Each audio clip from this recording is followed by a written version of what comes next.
In 1962, a Tanzanian farmer named Unbaku was returning home after cutting fodder from his fields when he heard a strange echoing sound. Curious, he looked around and realized the sound was coming from a nearby hill. Before he could understand what it was, the sound grew louder. Suddenly, Unbaku began to laugh uncontrollably, and once he started, he couldn't stop. This uncontrollable laughter continued for 15 months, until one day, Unbaku suffered a heart attack and passed away. The cause of his death was attributed to continuous laughter that he couldn't control, day or night. But what exactly did Unbaku see or hear near that hill that made him laugh for so long? Before we move forward with the video, I have a small request. If you enjoy this video, please don't forget to subscribe to the channel.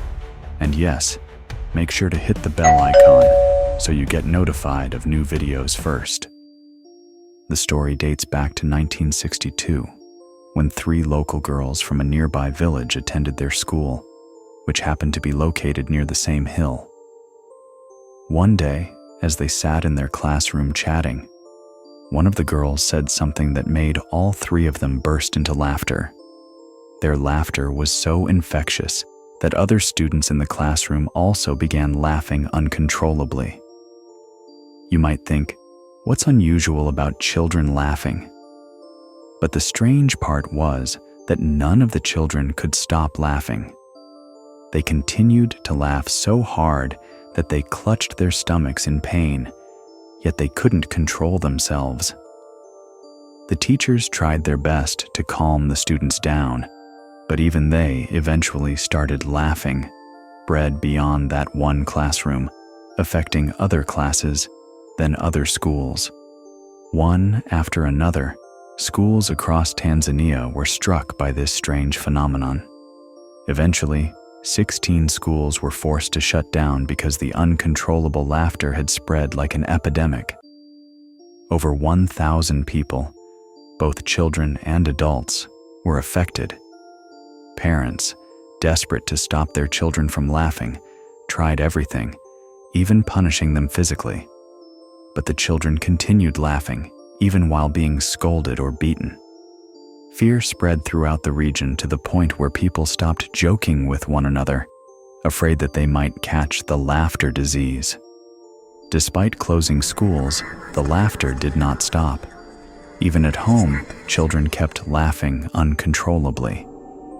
This bizarre event, which came to be known as the laughter epidemic, lasted for approximately 17 to 18 months.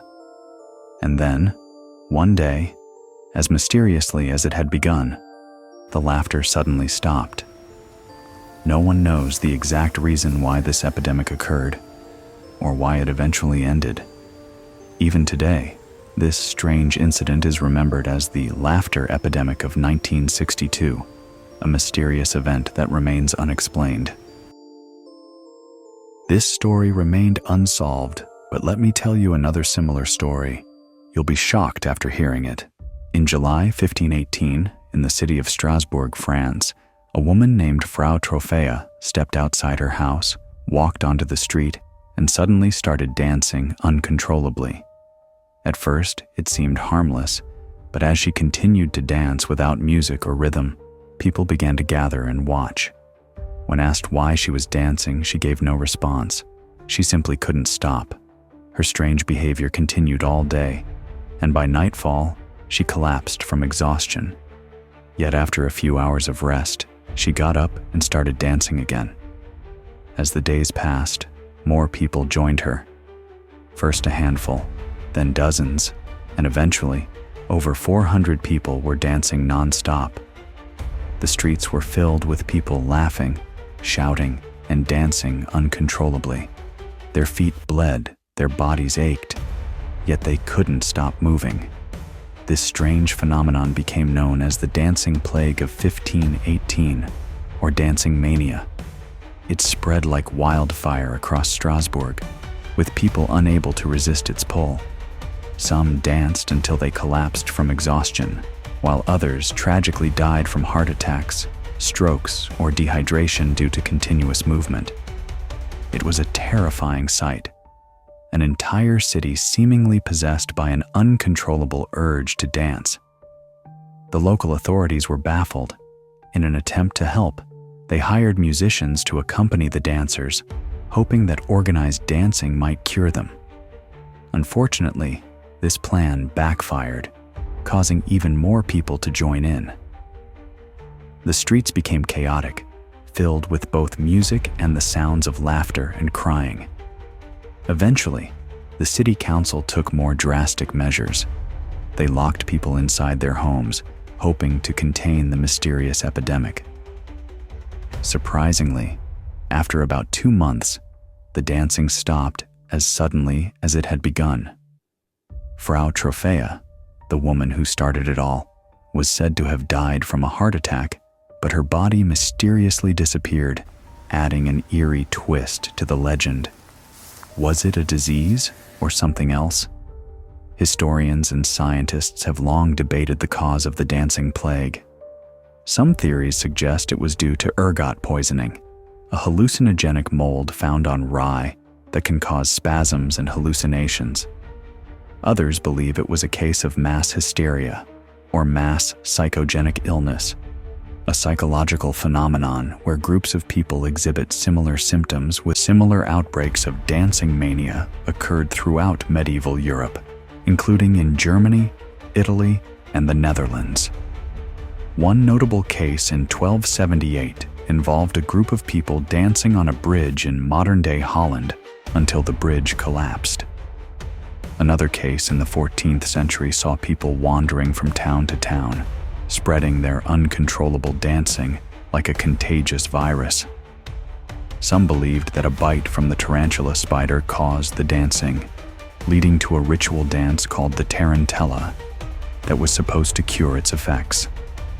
However, modern science has shown that the spider's venom is not deadly, nor does it cause uncontrollable movement. A case of mass hysteria? One of the most widely accepted theories is that the dancing plague was a form of mass psychogenic illness, a psychological disorder that causes physical symptoms in groups of people, often triggered by stress or fear. Medieval Europe was a time of extreme hardship, with famines, diseases, and social turmoil causing immense stress. It's possible that this collective anxiety manifested in the form of uncontrollable dancing. This theory is supported by more recent cases, such as the 1962 laughter epidemic in Tanzania, where groups of people laughed uncontrollably for months without any physical cause. But one thing is certain: the strange events of 1518 continue to captivate and intrigue people to this day. And as for Frau Trophäa's disappearance, well, that part of the story might always remain unsolved.